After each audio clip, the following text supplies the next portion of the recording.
이스라엘이요 가나안에 들어가기 위해 이제 첫 관문입니다. 이 장애물을 처음 만나게 되었어요. 요단강을 건너는 그 모습에 대해서 말씀을 하고 있는데요. 지난 시간에는 요단강을 건너기 시작하는 모습에 대해서, 또 오늘 말씀은 요단강을 건너는 모습을 이제 종료한 그런 상황, 그리고 이것을 기념하는 12돌 기념비 건립에 대해서 말씀을 하고 있습니다. 본문을 볼 때에 요단강을 건너는 것에 대해서 큰 의미를 두고 있다는 것을 우리가 느낄 수가 있는데요. 왜 요단강을 건너는 것에 대해서 큰 의미를 두고 있는 것인가? 요단강은 불가능, 장애물, 이것을 의미합니다. 또 하나님의 뜻을 우리가 성취하고 순종하며 나아가는 데 있어서 가로막고 있는 그런 방해되어지는 그 어떤 것을 의미를 하는 거지요. 이 불가능 앞에서 이스라엘이 좌절되어질 수밖에 없는 이유들이 뭐가 있었던 것인가? 그리고 하나님은 이 상황을 어떻게 해결해 가시는가? 이것을 살펴보는 것이 오늘 전체 말씀의 포인트가 된다고 할 수가 있어요. 이 가운데에 이스라엘을 지도해 나가는 여호수아의 심정이 어땠을까? 그에 대해서 하나님은 이 문제를 어떻게 해결해 나가시는가? 이것을 봐야 하겠습니다. 먼저 요단강에 대해서 우리가 간략히 알아보자면, 왜 이 요단강이 장애물이 되고 있는가? 이 요단강의 총 길이는 약 250km 그 정도 거리가 됩니다. 그리고 강의 폭은 이제 넓은 곳이 이제 30m 정도 돼요. 그리고 깊이는 1m에서 3m 가량이 됩니다. 요단강은 깊은 곳은 이제 사람이 직접 건너긴 불가능하고요. 또 얕은 곳은 어떻게 잘 찾아내면은 지형을 잘 찾아내면 건너갈 수 있는 그러한 지형인데, 건기가 되면은 시냇물처럼 얕은 곳이 생겨서 이제 쉽게 건너갈 수 있습니다. 그러나 우기에는 그야말로 강이 되어서 도저히 건너기가 어려운 곳이 돼요. 이스라엘이 요단을 건넌 시기는 이제 보리를 베는 3월 정도, 그 정도로 보고 있습니다.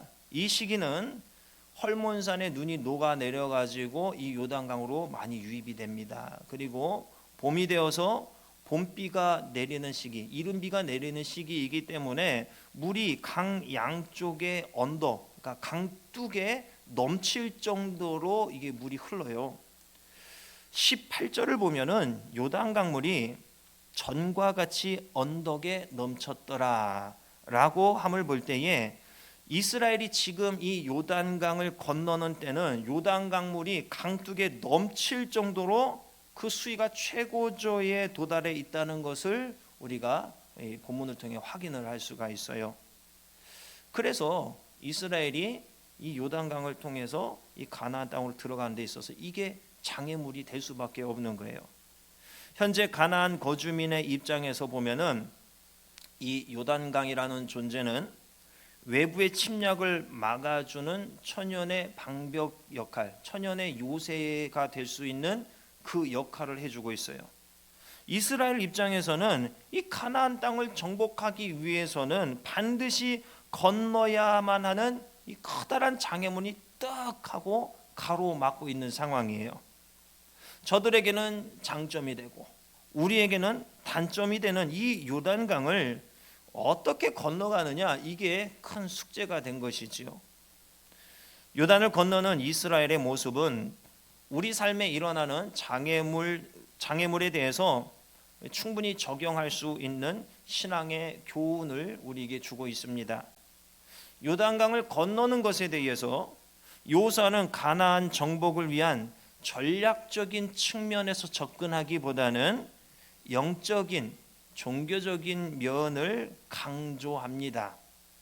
요단강을 건너는 모습을 보면 하나님의 임재를 상징하는 법궤가 요단강 한가운데에 서게 되죠. 그리고 법궤가 요단강에 서 있는 동안에는 요단강물이 갈라지는 기적이 계속적으로 진행이 됩니다. 이로 인해서 이스라엘이 무사히 모두 그 강을 건너게 되었고, 마지막으로 이 가운데 서 있는 법궤도 무사히 건너감으로써 모두가 요단을 건너는 이 일이 마무리되어집니다. 이스라엘은 새로운 지도자 여호수아의 지도하에 요단강이 멈추는 기적을 체험하게 되었습니다.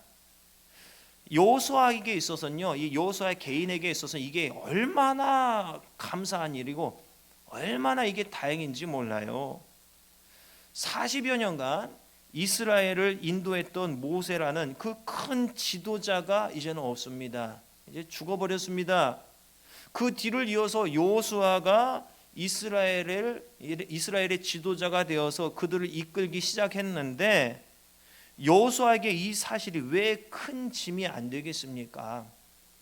그가 지도하면서 맞이하게 된 큰 장애물이에요. 모세를 따라다닐 때는 느끼지 못하였던 지도자로서의 책임감과 이 위기의식 때문에 이 심적 부담이 너무나 컸을 거예요. 잠을 못 이루었을지도 모르겠어요. 그런데 이스라엘 백성이 모두 건너기에 이 어려운 장애물을 만나게 되었습니다. 어떤 대책도 없이 요단강 앞에서 3일 동안 모두가 유숙을 하였습니다. 기다림의 시간이 길어질수록 사람들 사이에서는 어떻습니까? 이 이스라엘 백성의 특징이 무엇입니까? 조금만 틈만 보이면은 원망의 소리가 또 밑에서 올라와요. 이게 뻔한 건 아니겠습니까? 그로 인해서 광야에서 여러 사건을 통해서 수없이 많은 이들이 죽어나가게 되었고, 결과적으로는 출애굽한 그 모든 사람들이, 그 세대가 광야에서 다 죽어버린 그 후에 약속의 땅에 그 다음 2세대들이 들어가게 되었잖아요.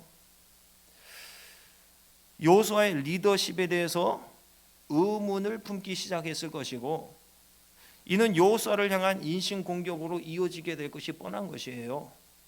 여호수아는 모세를 따라다니면서 이런 습성을 나타내는 이스라엘의 모습을 너무나 많이 보아왔습니다. 40여 년 전 여호수아는 갈렙과 함께 정탐을 마치고 나서 뭐라 하느냐, 다만 여호와를 거역하지는 말라, 또 그 땅 백성을 두려워하지 말라, 그들은 우리의 먹이라, 그들의 보호자는 그들에게서 떠났고 여호와는 우리와 함께 하시느니라, 그들을 두려워하지 말라, 이렇게 얘기를 했습니다. 그러나 온 회중들의 반응이 무엇이었냐면, 갑자기 그 얘기를 듣더니 돌을 집어드는 거예요. 돌을 집어서 쳐서 이제 죽이려고 하는 것이죠. 와, 돌을 들어서 치려고 달려들었어요. 그때 때마침 그때 다행히 여호와의 영광이 회막에서 이스라엘 모든 자손에게 나타나게 되었습니다. 이러지 않았으면 아마도 여호수아는 이미 이 세상 사람이 아니었을 거예요. 자, 이런 이스라엘의 속성으로 인해서 여호수아는 죽을 고비까지 한번 넘겼던 사람이에요. 그런 일까지 당했어요. 자기들 생각에 맞지 않는다 싶고 좀 힘들다 싶으면 불평을 하고 여론을 형성하고 사람을 심판하려는 것이 이 이스라엘 민족 간에 이게 불쑥불쑥 올라오는 거예요. 여호수아는 이들의 습성을 너무나 잘 알고 있었습니다. 그런데 지금 이들 앞에 큰 장애물이 떡하니 버티고 있는 거예요. 그러나 여호와께서 여호수아의 자존심을 지켜주시죠. 세워주시죠. 23절을 보면 너희의 하나님 여호와께서 요단물을 너희 앞에서 마르게 하사 너희를 건너게 하신 것이 너희의 하나님 여호와께서 우리 앞에 홍해를 말리시고 우리를 건너게 하심과 같았나니, 여호와께서 이스라엘을 시절을 쫓아서 물을 마시우게 하시고 먹을 것도 주시고 그때마다 기적을 일으키시고 열매를 맺게 하시니, 이런 사건이 있을 때마다 백성들은 여호와를 신뢰하고 경외하였습니다. 기적이 일어날 때마다 하나님 대단하십니다, 여호와를 찬송할지어다, 막 이렇게 했어요. 그런데 이 사람들이 보니까 그 순간뿐이에요. 시간이 지나면 이 감사의 이유가 희한하죠. 이 감사의 조건과 이유가 불평의 이유가 되어버렸어요. 만나를 먹여주셨는데 나중에는 뭐라 합니까? 이 악한 말로 원망을 하는 거예요. 그러니까 그렇죠. 우리도 맛있는 것도 하루 이틀이죠. 좀 이해가 가기는 해요. 이해가 가기는 해요. 아무리 탕수육을 좋아한다 할지라도, 뭐 치킨 좋아한다 할지라도 일주일 한 달 내내 그것만 먹으면은 이제 입에서 그냥 말만 하면 닭 냄새가 그냥 펄펄 나는 것 같다. 이부터 시작해가지고 느끼하네 어쩌네 그런 생각을 할 것 아닙니까? 아무리 맛있어도 이제 오래 가지 못해요. 근데 원망을 했어요. 또 만나야 이 정도 표현만 했겠습니까? 악한 말로 원망을 했다는 말은 우리가 살아가면서 흔히 쉽게 접할 수 있는 그냥 막대 먹은 말로 그냥 불평 불만 원망하고 또 욕까지 했을지 모르겠어요. 그랬던 거예요. 그러면서 이들이 또 하지 말아야 될 일을 했어요. 하나님께서 주신 만나를 애굽의 음식과 비교해 버리는 거예요. 참 하나님의 이 질투 본능을 자극을 하는 것이요. 우리도 그러잖아요. 여러분 잘할 때, 잘하고 있을 때 공부하면은 옆집에 아무개는 몇 점 맞아 왔대더라. 이 한마디 마음에 픽상 이러는 거잖아요. 누구랑 우리 비교하면은 거기에 대해서 자존심 상하고 우리가 좀 상처받고 그렇잖아요. 그런데 하나님께서 주신 것을 이 감사의 이유임에도 불구하고 이것을 원망의 이유로 바꿔버리는 것이 이게 우리의 연약함이에요. 이스라엘 사람들만 그런 거 아니에요. 저도 그러고 여러분도 그렇더라는 거죠. 이게 우리의 연약함입니다. 저는 지금 시대 이 대한민국의 한 교회의 목회자로서 참 고민이 있습니다. 성도가 신앙생활을 함에 있어서 같은 신앙, 같은 믿음이 아닌 거예요. 저도 한참 신앙생활을 할 때는 이제 다 하나인 줄 알았어요. 그래서 신나고 기쁨으로 이렇게 했는데 좀 지나고 나서 이제 보니까는 같은 신앙, 같은 믿음이 아니더라고요.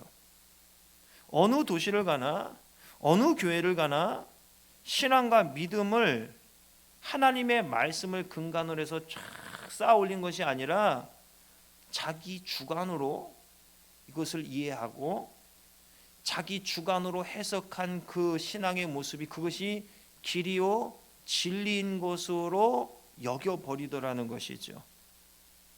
하나님 말씀이 아니라 자기 생각과 뜻에 의해서 맞는 이것이 진리라 여기는 것, 이것에 대해서 한 목사님 표현하기 이것이 바로 광신도다 이렇게 표현을 해요. 광신적인 모습이라 하는 거예요. 기독교 진리를 여기서 진리에서 좀 비껴나가 있는데도 이 비껴나간 그 모습이 진리라고 여겨버리는 거죠. 말씀을 근거로 한 신앙이 아니에요. 그냥 자기 신념일 뿐이에요. 근데 이것이 하나님의 말씀보다 더 위에 권위에 있는 진리로 여겨버리더라는 사실이죠. 하나님께서 우리에게 분명 자유를 주셨습니다. 이 자유를 통해서 우리가 자유를 통해서 이걸 쳐서 하나님께 복종시키라고 우리에게 자유를 주신 거예요. 이것을 네 마음대로 제한 없이 누려라, 방종해라 이 이유로 주신 거 아니에요.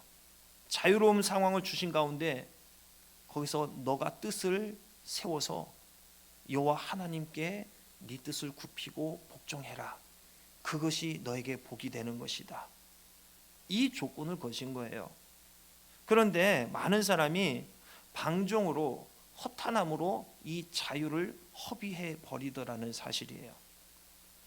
목회 현장에 있다 보면은요, 때로는 너무나도 말도 안 되는 억지 신앙으로 무장한 성도를 만날 때가 있습니다.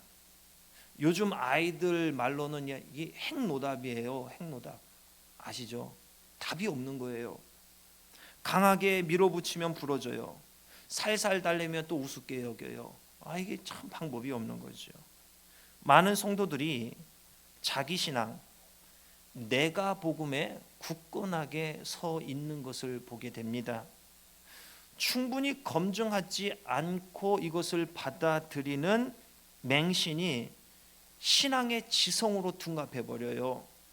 이것은 기독교와 유사한 다른 종교를 세우고 있는 모습이라 할 수가 있습니다. 이기적이고 맹목적이고 하나님 앞에 이건 무례함이라고 할 수가 있어요. 어찌 보면 이 모습이 바로 이 시대에 자기만의 장로의 유전을 만들어가는 모습이라 할 수가 있습니다.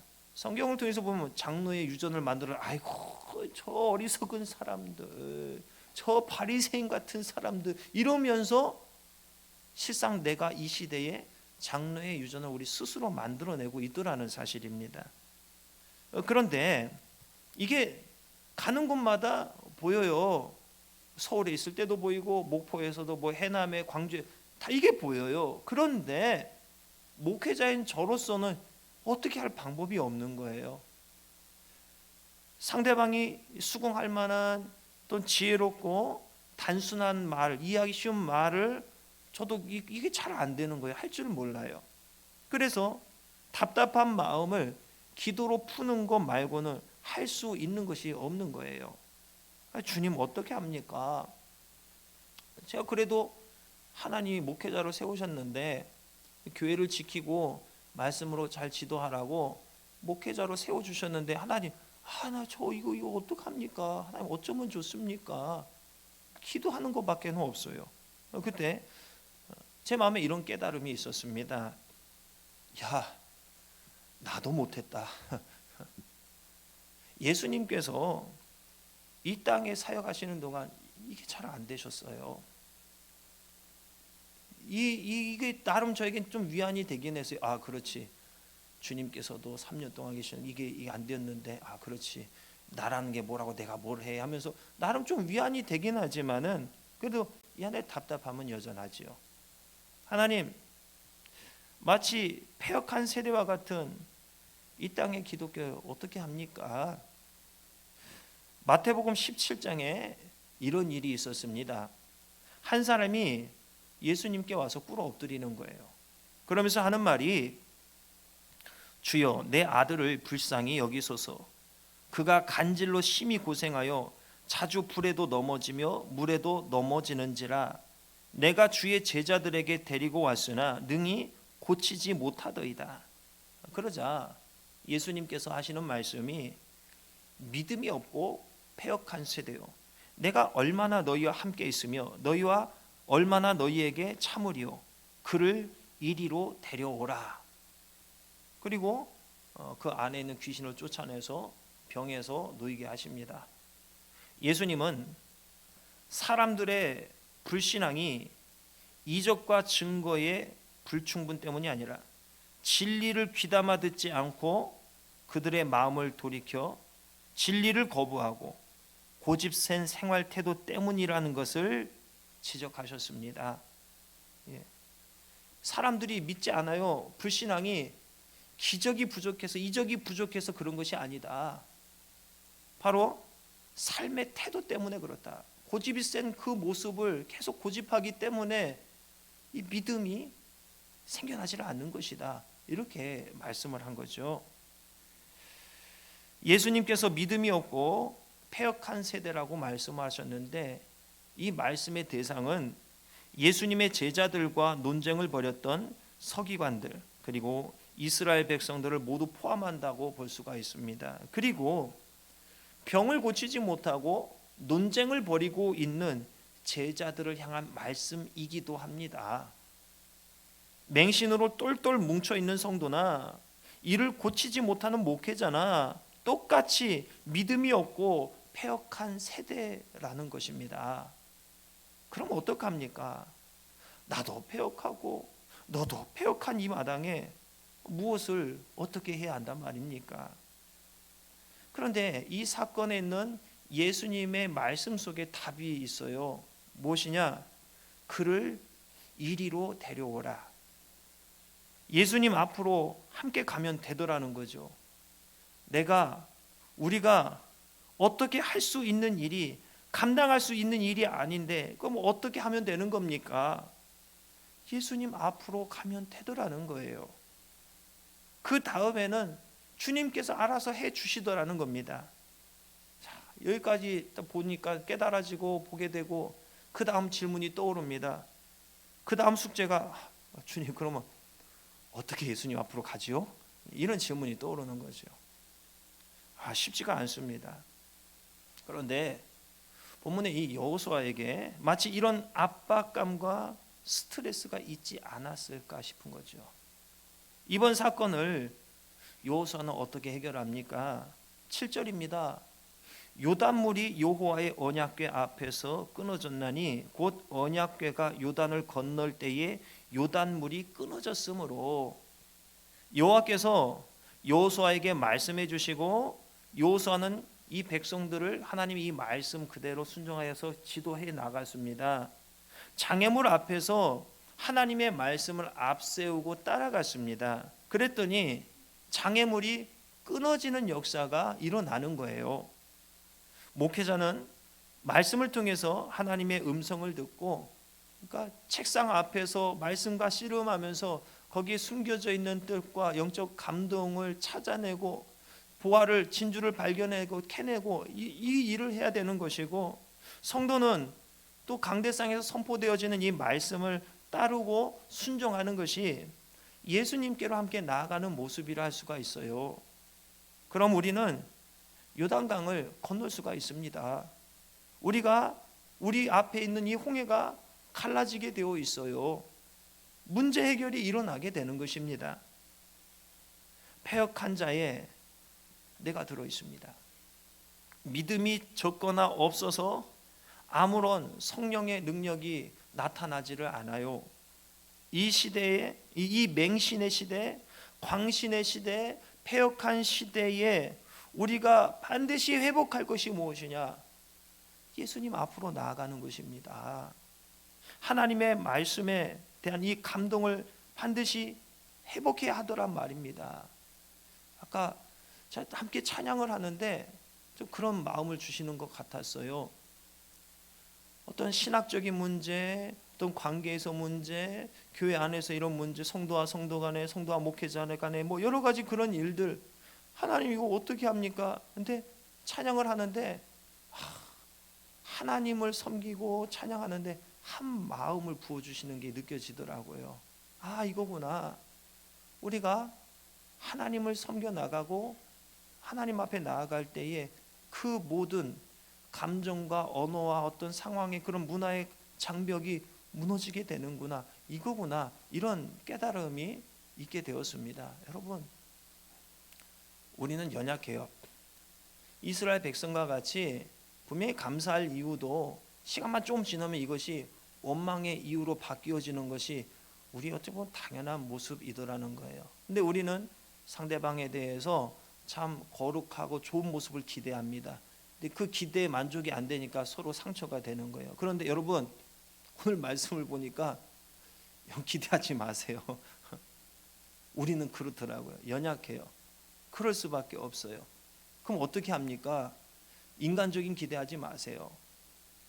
하나님 앞으로 나아가는 거, 예배의 자리에 여기서 하나가 되는 거, 이거밖에 없는 것 같아요. 그래서 우리를 불러주시고 예배 안에 있는 성령의 신비함 가운데 우리를 하나로 만들어 가신 그 역사를 통해서 우리 체험이 있게 하고 하나님의 존재를 인정할 수밖에 없게 하는 그런 것 같아요.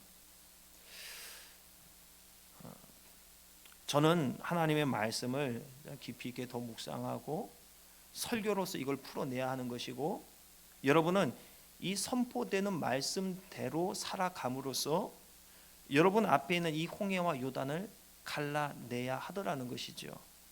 여러분의 삶을 통해 24절 말씀과 같이 땅의 모든 백성에게 여호와의 손이 강하신 것을 알게 하는 역사가 일어나야 하는 것입니다. 그리고 여러분은 24절 후반 말씀과 같이 하나님 여호와를 항상 경외하는 삶을 살아가는 겁니다. 하나님에 대한 두려움이 없어서 많은 성도들이 하나님을 떡 주무르듯 자기 마음대로 상상하고 단정을 지어버립니다. 시대가 많이 변해서요, 권력, 절대자에 대해서 거부하는 시대가 되었습니다. 예전 한 20, 30년 전만 해도 권력 앞에서 무슨 소리를 함부로 하지 못하는 그랬는데 이 모든 것이 깨어져서 이제는 뭔 권력이고 어떤 힘이고 돈 앞에서도 당당하게 자기 생각을 말할 수 있는 시대가 되었어요. 그래서 절대 권력 절대자에 대해서 거부하는 시대가 되었습니다. 우리나라는 이 대통령 탄핵이라는 사건을 통해서 시대의 이 흐름이 어디까지 오게 되었는가를 우리가 확인하게 되었습니다. 절대자를 이제 두려워하지 않아요. 인정하지를 않아요. 이런 생각의 흐름은 절대자 하나님의 존재까지 말로써 글로써 난도질하기에 이르게 되었습니다. 별 말도 안 되는 신학을 기반으로 한 말쟁이들이 넘쳐나게 되었어요. 조회수를 올리기 위해 자극적인 제목으로 설교를 하고 교회를 비판하는 영상들이 넘쳐나고 있어요. 저는 그 사람들에게 당신들은 그렇게 정말 살고 있습니까? 이렇게 묻고 싶어요. 근데 많은 성도들이 그런 거 모르고 앞에 있는 그 현혹된 말에 혹하게 되는 그런 일이 일어나게 되더라는 거죠. 사랑하는 성도 여러분, 다시 하나님 말씀 중심으로 돌이키셔야 됩니다. 하나님은 신앙과 믿음의 대상이지 판단과 비판의 대상 아닙니다. 세상의 가치관이 교회에 들어와 믿음으로 둔갑되어진 것들을 여러분이 분별해 내셔야 됩니다. 사람 중심으로 변질된 기독교와 교회를 하나님 중심으로 다시 회복해 놓으셔야 할 책임이 저와 여러분에게 있습니다. 여러분 앞에 장애물, 우리 앞에 장애물 어떻게 해결해야 되겠습니까? 바로 예수 그리스도 앞으로 나아가야 하는 것입니다. 우리는 모두가 패역한 세대가 될 수밖에 없어요. 예수님이 아니면 방법이 없습니다. 여러분 안에 정립되어 있는 이 신앙을 다시 하나님의 말씀을 기준으로 다시 차곡차곡 정리해 나가셔야 됩니다. 강단에서 선포되는 하나님의 말씀에 집중하시고 그 말씀을 붙드시기 바랍니다.